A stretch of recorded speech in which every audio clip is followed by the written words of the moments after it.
Itu aja. Jenderal, apakah Anda sedang mengancam sekarang? Ya, bukan mengancam. Maaf Jenderal, bolehkah rakyat biasa berbicara kalau Anda itu cinta negara ini melindungi rakyat? Bolehkah?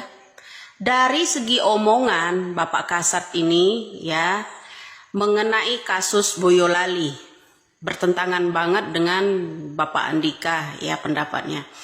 Karena dia bilang kalau digetok dengan batu aja 5 hari udah sembuh. Pak, ada yang sampai meninggal.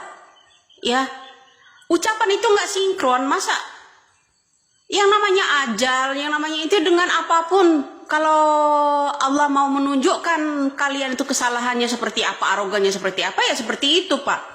Ya, masa rakyat disuruh ini, terus kemudian Bapak bilang ya, masa orang bermotor sambil minum-minum? Emang di CCTV itu dia sambil minum? Ya kan? Sambil minum-minum terus TNI diam aja. Ini kan tugasnya polisi. Makanya saya bilang korbannya juga polisi. Nah ini sekarang begini.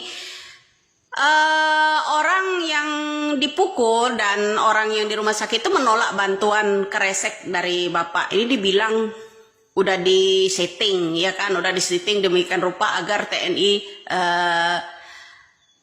terpojokkan. Nah kalau nasehat ya Pak, nasehat dengan ancaman beda Pak. Kalau nasehat ya semoga saja saya bisa mendidik yang namanya anggota-anggota TNI, Bapak, anak buah Bapak, kata Bapak kan, anak buah Bapak menasihati bagaimana caranya agar mengayomi masyarakat. Ini bukan tantangan lo, nantang ini Bapak, ini ngancam buat negara ini. Kalau memang nanti di proses hukum terus begitu dan begini, ini anak buah Bapak, ini akan anak muda TNI ini akan tersentuh. Ini Bapak ngajak perang. Bener apa kata Prabowo, ngajak perang? Itu kan simpatisan Prabowo, iya kan? Oknumnya. Nah, kok dibela Bapak? Kalau Bapak negara ini udah jenderal, pangkat jenderal, setidaknya Bapak melek. Bagaimana caranya mengayomi masyarakat, melindungi masyarakat, bukan diancam seperti ini Pak. Ya kalau diancam seperti ini ya bahaya, negara ini mau jadi apa kalau kalian berkekuatan otoriter seperti Orba lagi. Ya kan? Saya kejadian begini Pak, kami mengingat kembali tahun 70-an ya Pak. Tahun 70-an sampai tahun 80-an.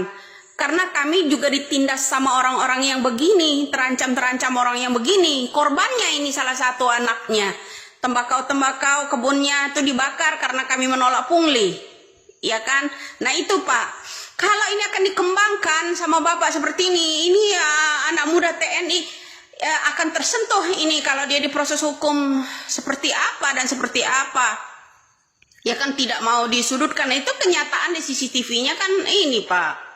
Ini kan jelang Pilpres juga, seharusnya Bapak merendahkan itu loh, ngademin anggotanya loh Pak.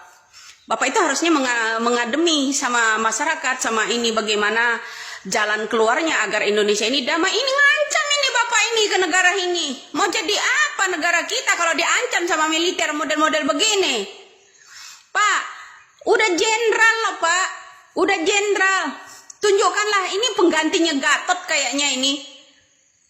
Salam waras, salam NKRI. Semoga saja Bapak tuh sadar bagaimana caranya menasehati anak buahnya. Ya, kedua belah pihak harusnya Bapak jadi penengah bukan jadi pengancam Pak. Salam waras.